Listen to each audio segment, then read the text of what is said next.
عربوں کا ایک مشہور بت جو صفا و مروہ پہاڑیوں پر پوجا جاتا تھا۔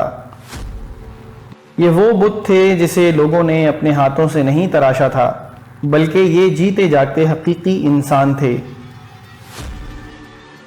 انہوں نے خانہ کعبہ کے اندر ایسا کیا جرم کیا تھا کہ جس کی وجہ سے اللہ نے انہیں ایسا خوفناک عذاب دیا جو آنے والوں کے لیے عبرت کا نشان بن گیا۔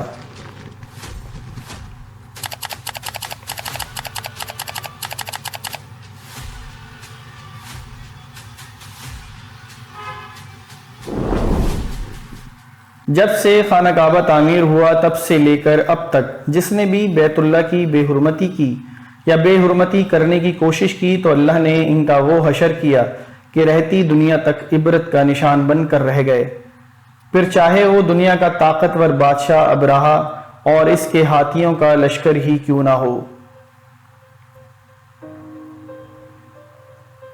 اس کے علاوہ تاریخ میں کئی ایسے واقعات ملتے ہیں کہ جنہوں نے کعبہ شریف کی بے حرمتی کی اور ان کو اللہ نے دردناک عذاب دے کر تباہ کر دیا۔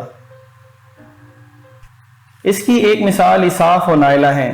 اساف بن یالہ اور نائلہ بنت زید دراصل قبیلہ بنی جرون کے مرد و زن تھے۔ نائلہ ایک خوبصورت اور حسین لڑکی تھی جو اپنے قبیلہ میں یمن کے کسی علاقے میں رہا کرتی تھی۔ یہ حسینہ بنی جروم میں اپنی حسن کی نمائش کیا کرتی تھی۔ وہ فاحش لباس پہن کر گھر سے نکلتی تھی اور قبیلہ کے نوجوان اس کے پیچھے پیچھے چلتے تھے۔ ہر کوئی اس سے تعلقات کا خواہشمند تھا۔ انہی لوگوں میں قبیلے کا سردار کا بیٹا بھی شامل تھا جس کا نام اساف بن یالہ تھا۔ اساف اور نائلہ آپس میں محبت کر بیٹھے اور یہ محبت بہت ہی جلد خباثت میں بدل گئی۔ انہوں نے آپس میں ناجائز تعلقات قائم کر لیے اور جب بھی موقع ملتا تو دونوں زنا میں مشغول ہو جاتے، اور اس طرح یہ سلسلہ یوں ہی چلتا رہا۔ جب ان کے گھر والوں کا اس کا علم ہوا تو وہ ان کے خلاف ہو گئے، جس کی وجہ سے ان کے ملنے پر پابندی لگا دی گئی۔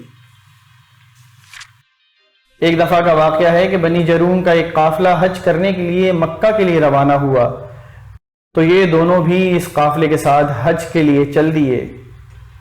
قافلہ مکہ پہنچا اور یہ حج کے ایام تھے۔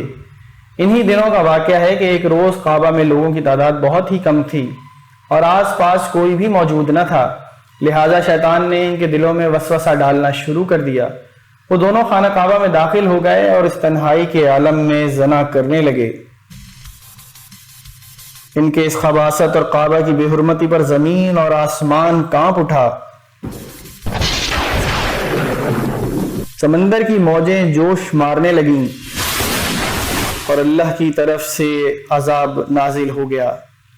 ہوا یوں کہ جب خانہ کعبہ کے اندر بدفعلی کر رہے تھے تو اسی وقت ان کی روحیں قبض کر لی گئیں اور ان کے گوشت پوست کے جسم پتھر کے بنتے چلے گئے۔ یہ لمحہ انتہائی خوفناک اور عجیب و غریب تھا۔ دو زندہ انسان عذاب الہی کے تحت اب پتھر کے بن چکے تھے۔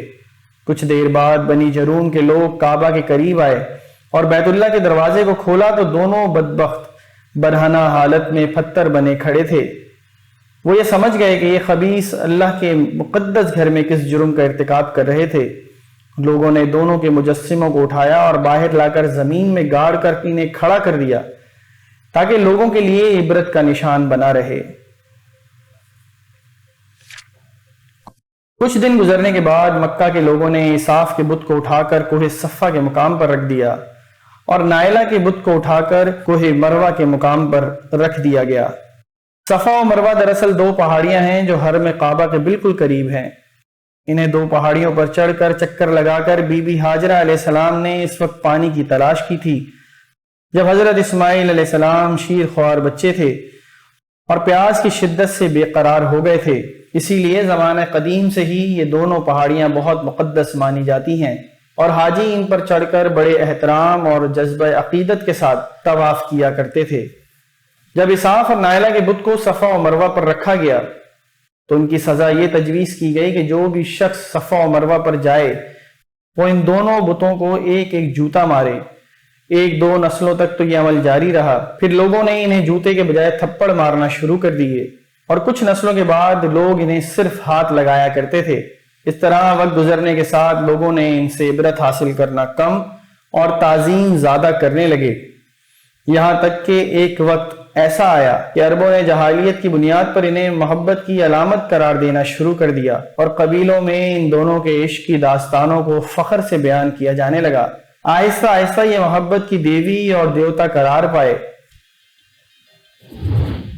5ویں صدی تک اساف اور نائلہ کے اس بت کو عربوں کے بڑے بتوں میں شمار کیا جاتا تھا، جن کے آگے لوگ سجدہ کیا کرتے تھے اور قربانی بھی چڑھاتے تھے۔ حضرت زید بن حارث رضی اللہ تعالیٰ عنہ بیان کرتے ہیں کہ زمانہ جاہلیت میں مشرقین مکہ بیت اللہ کا طواف کرتے تھے تو اساف اور نائلہ کے اس بت کو چھوتے تھے۔ میں ایک دفعہ رسول اللہ صلی اللہ علیہ وسلم کے ساتھ بیت اللہ کا طواف کر رہا تھا، لہٰذا جب میں نے ان بتوں کے پاس سے گزرا تو ان کو چھوا۔ اس پر آپ صلی اللہ علیہ وسلم نے مجھے ان بتوں کو چھونے سے منع کیا۔ میں نے اپنے دل میں کہا کہ دیکھو تو صحیح کہ چھونے سے ہوتا کیا ہے، اس لیے دوبارہ ان کو چھوا۔ آپ صلی اللہ علیہ وسلم نے دوبارہ سختی سے منع کرتے ہوئے فرمایا، کیا تم کو منع نہیں کیا تھا؟ حضرت زید رضی اللہ تعالیٰ عنہ فرماتے ہیں کہ اللہ کی قسم اس کے بعد میں نے کبھی کسی بت کو ہاتھ نہیں لگایا، اور میں قسم کھا کر کہتا ہوں کہ نبی کریم صلی اللہ علیہ وسلم نے بھی کبھی بھی کسی بت کو نہیں چھوا تھا، یہاں تک کہ اللہ نے آپ کو نبوت عطا فرما دی اور آپ پر وحی نازل ہونے لگی۔ ایک دن رشد و ہدایت کا ایک سورج طلوع ہوا جس سے پورا خطہ جگمگا اٹھا۔ حضور پاک صلی اللہ علیہ وسلم نبوت کے عہدے پر فائز ہوئے۔ آپ صلی اللہ علیہ وسلم نے دعوت و تبلیغ کا کام شروع کیا۔ 10 ہجری میں جب اللہ نے عرب میں دین اسلام کو غالب کیا اور محمد صلی اللہ علیہ وسلم نے مکہ فتح کیا تو آپ فتح کے بعد حرم شریف میں داخل ہوئے اور آپ نے اپنے بھائی حضرت علی کے ساتھ مل کر تمام چھوٹے بڑے بتوں کو توڑ ڈالا۔ آپ بت توڑتے جاتے اور فرماتے جاتے کہ حق آ گیا اور باطل مٹ گیا، بے شک باطل نے مٹ جانا ہی تھا، یہاں تک کہ خانہ کعبہ تمام بتوں سے پاک ہو گیا۔ پھر آپ صفا و مروہ پر تشریف لے گئے اور اساف اور نائلہ کے بت کو اپنے مقدس ہاتھوں سے توڑ ڈالا۔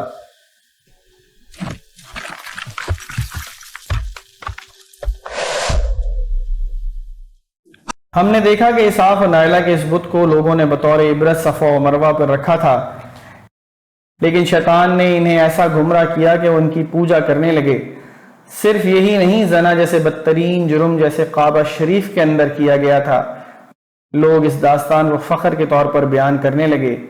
ہونا تو یہ چاہیے تھا کہ ان کی اس بدفعلی پر لعنت کی جاتی، لیکن عربوں نے اس گناہ کو داستان عشق بنا دیا اور اساف اور نائلہ کو ایک رول ماڈل کے طور پر پیش کرنے لگے۔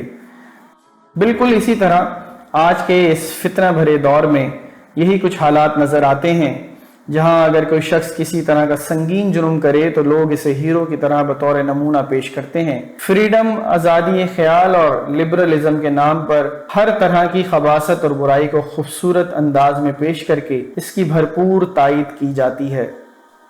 اللہ رب العزت سے دعا ہے کہ اللہ ہمیں ہر قسم کی برائیوں اور فتنوں سے محفوظ رکھے اور شیطان لائن کے وسوسوں اور کی چالوں سے حفاظت فرمائے۔ آمین۔